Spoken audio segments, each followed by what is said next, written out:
Of how to cope, uh, we have a Slate article, and it reads, "Illiberalism isn't to blame for the death of good faith debate." Now, this is a rather lengthy piece, and this wonderful art piece here is supposed to represent social media on a Tuesday. So, it begins. A number of public thinkers are pining for a culture capable of hosting spirited debate in a neutral, quote unquote, marketplace of ideas. In this vision, intellectual exchange is unencumbered by personal attacks or harsh judgment, or indeed, to preserve freedom of inquiry, the risk of professional consequences. And at the moment, many intellectuals seem most focused on curbing these quote unquote illiberal tendencies on the left. The left, they say, have declared ideas off limits for debate, dismissing those who want to debate them with insults or social opprobrium.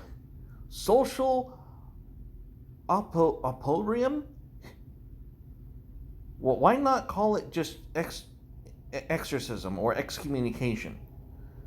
Or even calls for firing, which they do. This leftist speech, the lament goes, is having a quote-unquote chilling effect, impeding the free flow of ideas and making good thinkers hesitant and risk-averse. If you espouse the wrong position, you may pay with an internet pylon or even your livelihood. Well, no fucking lies detected there, but let's continue on to some of their actual ideas. They say, "This sounds like a nightmare state of affairs indeed, but there's something crucial missing in these analyses, which grow from vague and blame, quote-unquote, the present climate, when they draw their comparisons to Orwell's 1984, no lies detected. To hear them say it, it's this climate that is responsible for unjust firings, even more than the actual employers. This climate is angry. This climate won't be reasoned with. But what I think is largely responsible for this phenomenon you're observing, without understanding, is Twitter and the internet at large, and how years of arguing on social platforms, mixed with the incentives that they supply, has distorted not just the way most of us talk about things, but also the way we manage ideological dissent. In short, political discourse has been warped less because of quote-unquote cancel culture or quote-unquote illiberalism than by the way social media platforms have been poisoned like wells that poison us in turn." Here's the problem with this paragraph. Yes, one can look at social media at large and say, it's not the dialogue that's poisoned, it's the platform, it's the social media that's poisoned. It's not illiberalism, it's not leftism, it's social media. Here's the problem though. Social media has a side. The owners of Silicon Valley and the platforms that they have built, namely Facebook, Google, Twitter, so on and so forth, are illiberal, foundationally illiberal. It is their policies, it's their terms of service, their terms and conditions, it's their policies, their leftist policies that have created this. And let's go on down even further.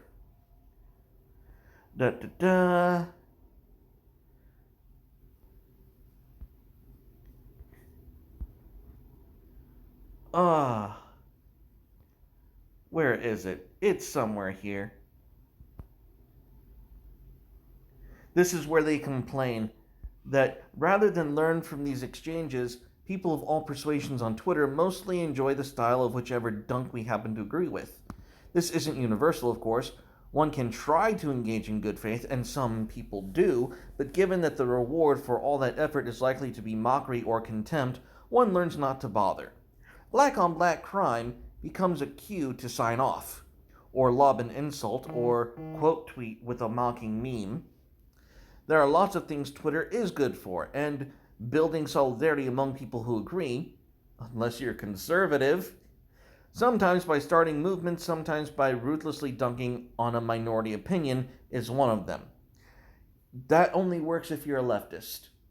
As I said, this article is a bunch of leftist cope. And this is their example. This is how you know it's leftist cope. Now, you may wonder, doesn't this world-weary presumption that you know how arguments will go lead to paranoid readings and meta debates that seem totally batshit to onlookers who aren't internet poisoned? Yup. And that crosses into real-life engagements too, since at this point it would be foolish to insist that online patterns aren't having offline effects. Take All Lives Matter. Most people by now understand how the phrase works to undermine social justice protests, but for a long time it did exactly what it was meant to do. It made people who knew what it was actually saying seem paranoid and crazy for objecting to an anodyne statement. Anodyne.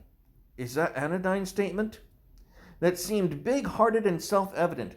Why would you refuse to debate someone who's simply saying that all lives matter? Is the kind of question an enlightenment subject longing for a robust exchange of ideas might ask? Well, the reason is that most of us have learned, through bitter experience in the mirror halls of the internet, that it would be a waste of time. It probably wouldn't be a true exchange. We've tried. We've watched others try. And we know by now what all lives matter signals.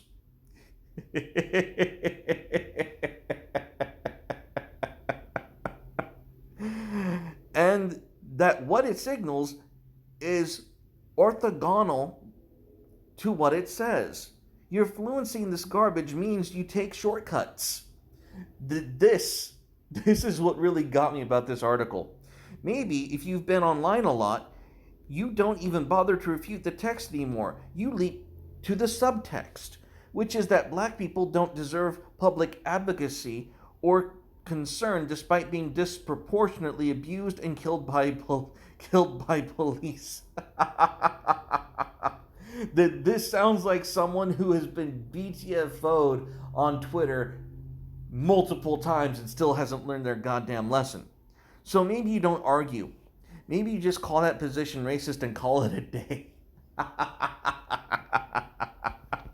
No, it gets worse. To outsiders, that leap will look absolutely nuts. Because it is fucking nuts, you nitwit.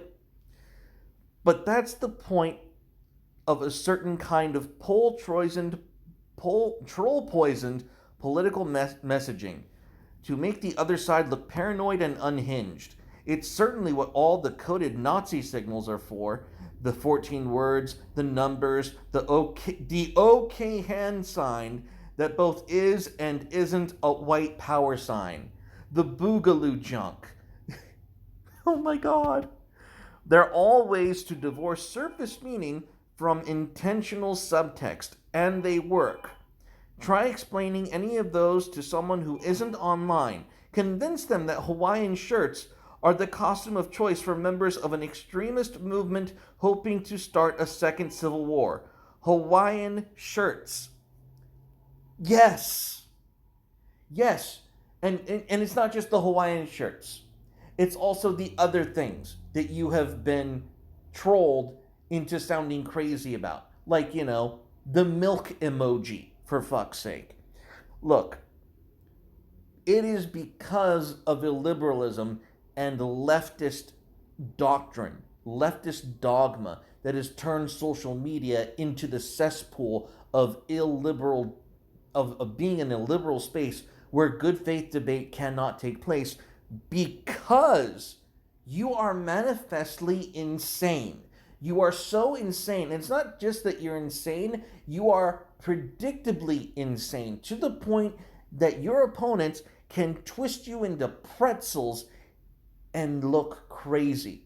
This is not an article that's actually revealing the problem with intellectual exchange. What this is revealing, this is a cope article for the left's inability to have that intellectual exchange.